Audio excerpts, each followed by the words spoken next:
Well, thank you very much, Colette, and welcome back to Dubai and the Al Maktoum Stadium. It's only day 6 of the 2019 AFC Asian Cup, but it already feels like it's do or die for Thailand. After that 4-1 drubbing at the hands of India, another defeat today would all but signal an end to their participation at this year's finals. So, how has their preparation been ahead of this crunch game against Bahrain? The honest answer is, we simply don't know. Following the departure of Milovan Rajevac, new interim coach Sirisak Yodyatai has circled the wagons and not allowed any access to the squad. Any requests for interviews were rebuffed at the coach's behest as he prepares for this key game against Bahrain. However, perhaps not everybody in his squad has been as tight-lipped as the coach might like, as a tweet earlier today from Paul Murphy, our Thai football writer, suggested a switch to a 3-4-1-2 formation, something we'll be able to confirm a little bit later on. So in the build-up to this crunch match for the War Elephants, I spoke to a Thai fan to get his take on the new interim coach. Thank you very much for joining me once again, Colette. We're now inside the Al Maktoum Stadium here in Dubai in what really is a do-or-die match for Thailand as they take on Bahrain. We've got some team news for you. We'll get to that in just a few moments' time. But I'm delighted to say once again I've been joined by former Singapore international midfielder John Wilkinson. John, now this is no little dig at your career, but I'm sure you were involved in 1 or 2 heavy defeats in your time. How important is it not to dwell on a result like that when you've got another game coming up so soon after? Well, I like to think I won more than I lost, Dan, but yeah, look, football gives you a faster chance at redemption than real life. This game couldn't have come fast enough for the Thai boys, it really couldn't. And they have a really good chance of getting at this Bahraini side. But you're absolutely right, Dan, it's do or die. If they've got any chance of getting at this Group A, which is a really even group, they've got to get maximum points. All right, well, let's go to that team news. And interim coach Sirisak Yodyatai has made 4 changes from that 4-1 defeat against India. Notably, in goal, Siwarak Ted Sung Nern has come in place of Chachai Butprom. Adisak Promrak, who wins his 26th cap, in place of Chulampong Kurtku, captained the side in that 4-1 defeat. Supan Tongsong, winning his 3rd cap, replacing Sanrorat Dechmatir. And Tanabun Kisarat, the BG Pathum United midfielder, replacing Supachai Jaidet. Other than that, it's as you were from the first game. Now, John, this looks like they might line up in a 3-4-1-2 or 3-5-2 formation. What are your thoughts about the interim coach's selections? Makes a lot of sense. I think as much as the changes he's made, keeping Panzer at the back is absolutely key. 1m91, his physicality is going to be very, very important up against this big Bahraini side. Yeah, it looks like 3 at the back. Quickly can change to a 6 at the back with Teraton and Tristan Doe just dropping in there to help out. And they're going to need that 6 down at times because Bahrain more than decent. Chanatip, of course, he's always key in the final third. You've got to get him the ball, of course. But Tanabu, in that central midfield area, his calmness on the ball and the willingness to help out Tidipan, something that Sanrawat didn't give. Okay, and let's have a look at the Bahrainis. They've made just 1 side from the team that drew 1-1 with the host United Arab Emirates. Let's run through the 11. Syed Shuba in goal, Syed Redha, Hamad Al-Shamsan winning just his 2nd cap, Walid Al-Hayam and Ahmed Juma making up what we seem to be a back 4. Into midfield, Ali Madan, Ali Al-Safi, the 34-year-old veteran winning his 83rd cap, Kamal Al-Aswad and Syed Diya, 66 caps for him, completing the midfield. And up front we have Mohammed Al-Ramaihi, who opened the scoring in that opening game, 8 goals in 17 games for him, and Mohammed Marhoun replacing Jamal Rashid, making his debut, just 20 years old, the Al Rifa player. Now, John, an interesting thing to note, that back 4 only has 63 caps between them, 46 of which belong to Walid Al-Hayam. So there's somewhere Thailand can definitely target. Certainly, and I'm sure Tereso Dangle will be fully aware of that. Adisak alongside him's got a lot of experience now. So both of them need to figure out who's the weak link there. There will be at least one weak link there. Not necessarily because it's the most inexperienced player, but one of those backline is going to be a little bit off form, a little bit off colour, maybe think they're a little bit better than they actually are. And this is a big stage, Dan. It's a big stage, it's a compact stadium, fans will be on top of that back line. You're absolutely right, this is a great opportunity for Tereso Dango just to add to his talent. Well, it's a game that Thailand really have to win. Whether or not they will, we'll leave it to you guys to find out. Thanks very much for joining us once again, Colette. We've made the journey east from Abu Dhabi to Al Ain, and we are here outside the Khalifa bin Zayed Stadium as we prepare for what is set to be an intriguing and certainly for this reporter a unique experience. A lot of people will go through life never ever getting the chance to watch the Democratic People's Republic of Korea play football. But here, of course, in Al Ain, we get to do exactly that. When it comes to atmosphere, however, Not expecting a great deal. There's not been a lot of people who've come through the gates so far. Of course, there are political tensions between the Qataris and the Emiratis, so we probably won't see a great deal of the Qatari fans travelling to the game. We probably will see the North Korean cheer squad. They seem to be very popular wherever they go, and of course, they are brought here to support the national team. As for the game, we're not quite sure what to expect. Probably Qatar will have too much for the North Koreans, but we'll bring you a little bit of team news fairly soon from what is set to be an unusual encounter. Good evening, John, and welcome to the hugely impressive Hazard bin Zayed Stadium here in Al Ain. A fantastic night we have in store for us as the host UAE take on Thailand, where the War Elephants know that a victory will see them qualify for the knockout stages of the AFC Asian Cup for the first time since 1972. What a roller coaster ride it's been for the War Elephants. Humiliation after game one, followed by redemption in game two. Now, according to star fullback Tristan Doe, the dark cloud that hung over the squad prior to the finals has been lifted. No prizes for guessing whom he's referring to. But when we spoke to him earlier on today, he also said the squad can have no more excuses about their performance. Welcome back, John. The atmosphere is building nicely inside the Hazard bin Zayed Stadium as we approach kickoff. We've got some team news for you. We'll start with Thailand, where coach Sirisak Yodyatai has made one change from the team that overcame Bahrain 1-0. It comes in defence, where Mika Chunyawonsi has been picked in a back three. From what we understand, he's going to play on the left-hand side of that back three, and it's a position he's not entirely familiar with. Let's give you the run through the rest of his teammates. In goal, Siwarak Tetsung Nern, Addison Promrak, Supan Tongsong complete the rest of the defence alongside Mika. Tristan Doe, Titipan Pwangchan, Tanabum Kisarat and Tiraton Bunmatan complete the midfield. Chanatip Songkrasin, who starred in that 1-0 victory over Bahrain, wins his 49th cap, and he'll line up behind the strike duo of Adisak Chrysorn and captain Tirasin Dangda, who's winning his 98th cap. Now, a little earlier you heard from Tristan Doe, who was very bullish, and we spoke to him about tonight's game, and he said it's very easy to be motivated by an occasion such as this. You play in the host nation, in a big stadium, in front of what should be a big crowd. People have warned them about the UAE, but he says they have nothing to fear. Well, this is the team that coach Alberto Zaccaroni has picked to test the War Elephants. Two changes from their victory over India. Majid Hassan and Mohamed Garib coming in place of Amir Abdul Rahman and Kamis Ismail, and they're joined by Khalid Isa in goal, Banda Al-Akbabi, Khalifa Mubarak, Ismail Ahmed, Al-Hassan Saleh, Kalfan Mubarak, Ismail Al-Hamadi, Ali Mabkoot and Ali Hassan Al-Salmin. Now, a curious thing to note, John, is in fact the Hazard bin Zayed Stadium's 5th birthday today, and of course the UAE will look to celebrate that with a win. Thailand will aim to play the role of party poopers, and when it comes to their chances of making the last 16, they'll be hoping, if you pardon the pun, that the stars Al Ain. Thanks very much for joining us, Colette, here at the Hazard bin Zayed Stadium ahead of Game 31 of the 2019 AFC Asian Cup. Vietnam hoping to emulate Thailand and qualify for the round of 16 and take one step closer to matching their achievements in 2007, where they reached the quarter-finals. It's been a very difficult start to life at this year's tournament for Vietnam.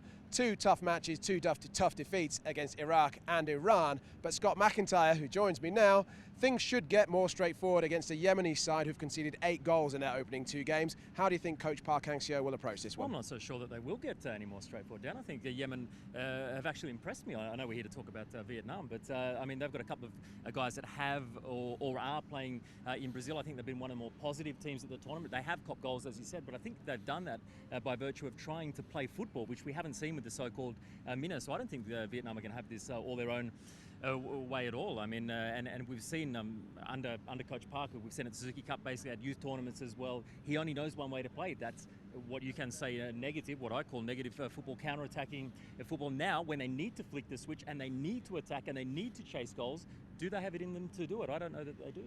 Well, if you mention the fact that Yemen like to play football and like to come onto them, that actually could play into Vietnam's hands then. Maybe, but I don't know if you want to create your identity as the kingpins of Southeast Asia by being a conservative, counter-attacking kind of side. We said last time we spoke that it's not the qualities that Vietnam possess. They possess riches of creative, technical, attacking playmakers, and I would just love to see him. I'd be surprised if it happens, honestly, but I'd love to see him totally release the brakes and let this brilliant young generation of Vietnamese talent show what they can do. Well, let's hope Park Hang-seo does in fact release the handbrake. We'll find out in just a little while's time. Day 16 of the 2019 AFC Asian Cup, and the business end of the tournament starts here. That's right, it is the round of 16 and 3 great fixtures today. The Fox Sports Asia on-site team are heading to Al Ain, to the Hazard bin Zayed Stadium, for that huge game between Thailand and China. Plenty of great content coming for you a little bit later on. But before we departed, we want to take a quick look at what's been making the news in the papers as regarding the round of 16. And we'll start with the Khaleej Times, where Jordan coach Vittel Borkelmans is predicting a special match against Vietnam, while Vietnam coach Park Hang-seo says he's out to exploit any weaknesses he may have found in the Jordanian setup. Elsewhere in the Khaleej Times, Iran-Oman cautious but ready for a fight. That should be a good battle a little bit later on today. And Oman coach Pim Verbeek says the gap between the small Asian nations and the big Asian nations is closing, and that's something he'll hope is true as his side take on mighty Iran. And then moving to the National, another newspaper we found, again Pim Verbeek, he's saying he wants Oman to think big against Iran, and that it should be a fantastic game a little bit later on. Day 18 of the 2019 AFC Asian Cup, the last day of the round of 16 matches, and the Fox Sports Asia on-site team is currently at the Rashid Stadium in Dubai ahead of South Korea versus Bahrain, currently coming to you from the impressive media centre. We wanted to take a quick look at the news headlines and see what's been making the news, and we'll start with the National. And a little surprise that the host nation's dramatic 3-2 victory over the Kyrgyz Republic makes it onto the front page, saying bring on the Aussies. The UAE will of course face the defending champions in the quarter-finals. Moving inside to their actual sports section, and again it's that dramatic victory that dominates the headlines. UAE edge, 5-goal thriller to book place in the last 8. It really was a dramatic victory. Also with the National, we've got reference to their opponents in the last 8. Matt Ryan's heroics saving the day as the Socceroos scrape into the next round, winning on penalties against Uzbekistan. Onto the Khaleej Times, and somewhat strangely, there is no mention whatsoever of the UAE's victory over Kyrgyz Republic. Can only assume it's due to the fact that perhaps the game finished late and they'd already gone to print. So they lead with Japan's 1-0 victory over Saudi Arabia. Takehiro Tomiyasu, the hero, getting Japan through to the last 8. And then a little bit further inside the paper, reference to today's game that we're covering, Korea versus Bahrain. Resurgent Korea look to turn on the style. And also down here on the insert, Bahraini coach Miroslav Sukup is hoping for a nice day for Bahraini football against the mighty Koreans. And those are the news headlines. Hello Colette, and welcome to the Hazard bin Zayed Stadium, where, as you can probably tell, there is an air of excitement and expectancy around the ground and a definite buzz in the press centre, and with good cause ahead of what should be a humdinger of a football match. Truly two heavyweights of Asian football going head to head in a game that would be worthy of the final itself, and with good cause, given the fact they boast 7 continental titles between them.